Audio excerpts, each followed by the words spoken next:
운전하시는 분들은 정말 잘 참고하셔야 됩니다. 앞으로 많은 것들이 바뀌기 때문입니다. 안녕하세요, 이프란타이거입니다. 최근 도로교통법 정말 많이 바뀝니다. 너무 빠르게 바뀌기 때문에 많은 분들이 오히려 헷갈린다 하는 분들이 많은데요. 그래도 어쩔 수 없습니다. 안전운전 하기 위해서는 바뀌는 도로교통법에 대한 내용 우선적으로 챙겨야 합니다. 자, 정부에서는요, 우회전 일시정지, 홍보활동, 그리고 우회전 신호등 설치까지 더욱더 확대해서 진행하겠다라고 밝혔습니다. 그만큼 아직까지 우회전할 때 헷갈려 하시는 분들이 많기 때문인데요. 어찌되든 우회전하면서 사고가 많이 일어나기 때문입니다. 그러니까 교차로에서 우회전하실 때는 특히 사각지대, 사람이 있는지 없는지 한 번 더 확인하기 위해서 일시정지했다가 가야 된다, 이렇게 생각하시면 되는데요. 물론 사고가 나지 않는 경우도 많습니다. 그렇지만 어찌되었던 사고가 난다면 운전자의 책임이기 때문입니다. 자, 여기에다가요, 최근에는 고속도로에서의 법규 위반 행위, 그러니까 속도 위반도 있을 것이고요, 또 주행차로를 위반하는 경우도 많습니다. 이럴 때 직접적으로 경찰이 단속하거나 아니면 운전자가 신고하는 경우 또는 단속 카메라에 찍히는 경우도 있는데요. 여기에다가 이제부터는 드론을 활용하기로 했습니다. 그러니까 고속도로에서 운전하실 때 지금까지는 경찰이 단속하거나 아니면 단속 카메라에 의해서 찍히는 경우가 많았지만 앞으로는 드론을 활용한다. 그러니까 나도 예상하지 못했던 하늘에서 드론이 법규 위반 행위를 자동으로 선별해서 신고한다. 그러니까 AI 자동 적발 시스템을 구축하기로 한 겁니다. 자, 국토교통부에서는요, 교통안전대책에 대한 추진 성과를 점검하는 관계기관 합동회의를 했는데요. 여기에서 하반기에 추진해야 되는 교통약자나 대형사고, 안전, 취약 분야에 대한 논의를 했습니다. 우선 우회전에 대한 부분, 이 부분을 가장 먼저 지적했는데요. 우회전 하실 때 일시정지, 아직까지도 많은 곳에서 사고가 나고 있기 때문에 무조건 교차로에서는 우회전하실 때 일시정지를 해야 한다. 이 부분에 대한 홍보, 계도 활동을 이어나가겠다. 그리고 정말 헷갈리는 경우에 어쩔 수 없는 경우도 생길 텐데요. 이런 곳에서는 우회전 신호등도 계속 설치해 나가겠다. 지금까지는 전국 156군데 설치해 왔었는데요. 앞으로 더욱더 많은 곳에 설치해 나가겠다. 그리고 여기에다가 세로형이 아닌 가로형 우회전 신호등도 설치해 나간다라는 계획도 밝혔습니다. 그리고 한적한 시골이나 외곽 도시에 보면 마을 주민 보호 구간이라는 곳도 있는데요.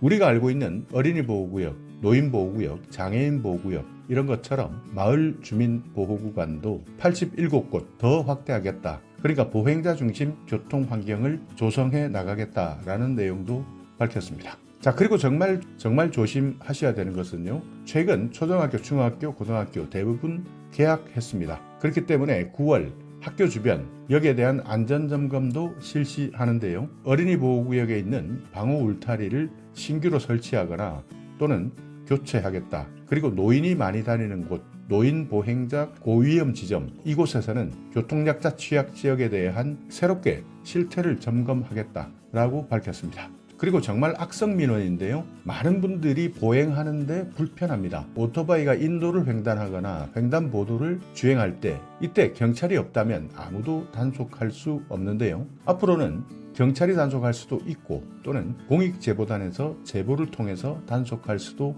있도록 이륜차, 그러니까 오토바이 교통질서를 더욱더 확립해 나가겠다. 경찰이 매번 인도나 횡단보도에서 단속할 수 없기 때문에 공익제보단을 뽑아서 이분들이 찍은 동영상이나 사진을 통해서 이륜차 교통질서를 확립해 나가겠다 하는 내용입니다. 그러니까 교통안전공단에서는 2023년 교통안전 공익제보단을 모집했는데요. 매년 5,000명 정도 시민이 공익제보단으로 활동할 수 있도록 했습니다. 이렇게 뽑힌 5,000명의 시민공익제보단 매년 47만 건 이상 이륜차 불법 행위를 제보해 왔습니다. 실제 공익제보단 활동, 교통사고 사망자 수를 줄일 수 있는 현저한 효과들이 있었는데요. 2017년 614명에서 2021년에는 457명으로 줄어들 수 있는 효과를 보였습니다. 그래서 매년 교통안전공단에서는 공익제보단 이륜차를 단속할 수 있는 5,000명 정도 지속적으로 모집하고 있고요.